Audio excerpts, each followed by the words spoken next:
Qui també s'ha referit al futur de l'estació de mercaderies de l'Aldea és l'alcalde d'aquest municipi. Dani Andreu ha mostrat preocupació pels polígons Catalunya Sud i l'estació logística.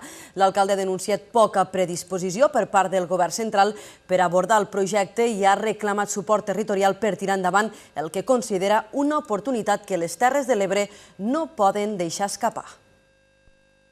Estem preocupats per l'esclat absent dels polígons industrials Catalunya Sud i estació de mercaderies, quan pensem que és el múscul fort que pot manejar l'economia de les nostres terres de manera molt important i molt implicada. Estem preocupats per la manca de predisposició del govern central a executar el que serien obres d'infraestructura que donarien peu a l'estació de mercaderies. Aquesta minúscula població que es diu l'Aldea no pot estar tot sola per emprendre aquestes lluites tan potentes.